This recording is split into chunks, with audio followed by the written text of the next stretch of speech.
आज का डेली माना आपके लिए पास्टर माइकल फर्नांडिस की ओर से। लंबी रात के बाद सूर्योदय। निरंतर निराशा आपको दुखी कर देती है, लेकिन अचानक मिला एक अच्छा आश्चर्यक्रम जीवन बदल सकता है।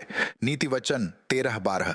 जब निराशा की हवाएं हमारे चारों ओर विलाप करती हैं, तो यह महसूस करना आसान होता है कि हमारे मनों में ठंडक घुल गई है। निराशा एक बिन बुलाए मेहमान की तरह किसी भी समय हमारे दरवाजे पर दस्तक दे सकती है, जिससे हमारा हृदय बीमार हो जाता है और हमारा उत्साह कम हो जाता है। शायद यह एक स्वप्न है जो हमेशा पहुंच से बाहर लगता है, या अवसर का एक दरवाजा है जो बंद हो गया है। यह अनुत्तरित प्रार्थनाओं की प्रतिध्वनि है, या अधूरी अपेक्षाओं का दंश है। यह वह सन्नाटा है जो अधूरी आशाओं के शून्य में छाया रहता है। इस तरह की हृदय की बीमारी से रास्ता रातें लंबी और अंधेरा घना लगने लगता है। लेकिन याद रखें, हमारी यात्रा छाया की घाटी में समाप्त नहीं होती है।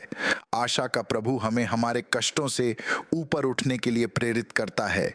हमें उसकी आशा के सोते से पीने के लिए आमंत्रित करता है, एक ऐसा झरना जो कभी नहीं सूखता।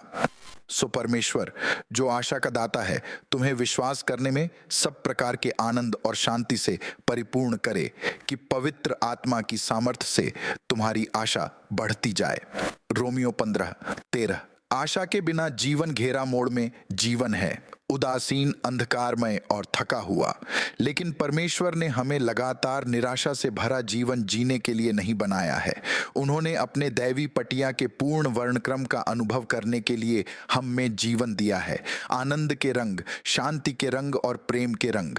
वह हमें अटूट आशा में डूबा हुआ जीवन जीने के लिए कहते हैं, ऐसा जीवन जीने के लिए जो उनके शाश्वत वादों पर आधारित है।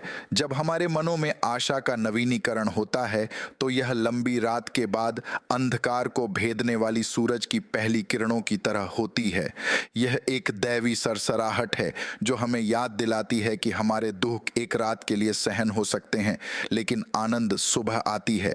भजन संहिता 30:5। तो फिर जब निराशाएं हमारे हृदय को बीमार कर देती हैं, तो हम क्या करते हैं? हम फिर से आशा करने की बल कैसे पाएं? सबसे पहले अपनी निराशाओं को परमेश्वर को सौंप दें। प्रभु हमें अपनी सभी चिंताओं को उस पर डालने के लिए आमंत्रित करता है, क्योंकि वह हमारी चिंता करता है। 1 पतरस 5:7। हर टूटी हुई आशा, हर टूटा हुआ स्वप्न उनके प्रेमी हाथों में सुरक्षित है। जैसे ही आप अपनी निराशाएं उसे सौंप देंगे, आपका हृदय दैवी शांति से भर जाएगा, यह जानकर कि आपका स्वर्गीय पिता अब आपके जीवन के हर विवरण में शामिल है। मैं ऐसा इसलिए कह रहा हूं क्योंकि मैं भी ऐसी अनुभव कर चुका हूं। दूसरी बात, अपने प्राण को परमेश्वर के वचन में डुबो दें।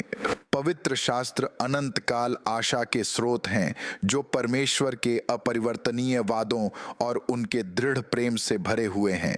जितनी बातें पहले से लिखी गईं, वे हमारी ही शिक्षा के लिए लिखी गई हैं, कि हम धीरज और पवित्र शास्त्र की शांति के द्वारा आशा रखें। रोमियो 15:4। जैसे ही आप प्रतिदिन उसके वचन पर मनन करते हैं, आपका प्राण उन शाश्वत सत्यों से तरोताजा हो जाएगा जिन्होंने युगों युगों से अनगिनत लोगों को सहारा दिया है। आखिरी बात, स्तुति और कृतज्ञता का रवैया को विकसित करें। छाया के बावजूद आभारी होने का हमेशा एक कारण होता है। प्रेरित पौलुस ने अपने कई परीक्षणों के बीच विश्वासियों को हमेशा आनंदित रहने, बिना रुके प्रार्थना करने और सभी परिस्थितियों में धन्यवाद देने के लिए प्रोत्साहित किया। 1 थिस्सलुनीकियों 5:16-18। कृतज्ञता हमारा ध्यान हमारी कमी से हटाकर परमेश्वर की बहुतायत की ओर ले जाती है, और स्तुति हमारी आत्माओं को निराशा की लहरों से ऊपर उठा देती है। भले ही आपकी आत्मा निरंतर निराशा के बोझ से दबी हुई हो, याद रखें, एक अचानक आश्चर्यक्रम, एक दैवी मध्यस्था, आशा की एक वाणी आपके जीवन को बदल सकती है। और इसकी शुरुआत प्रभु की ओर मुड़ने से होती है, जिससे वह आपकी थकी हुई आत्मा में नई आशा का संचार करता है। आओ अभी मेरे साथ प्रार्थना करें। स्वर्गीय पिता, निराशा के समय में आप हमारे आश्रय हैं। हम में अपनी आशा का संचार कर जो कभी विफल नहीं होती। हमें अपना बोझ आप पर डालने और आपके वादों पर भरोसा करने में मदद कर। हमारे बल को नया कर और हमारे मनों को आपके आनंद, शांति और स्थिर आशा से भरे।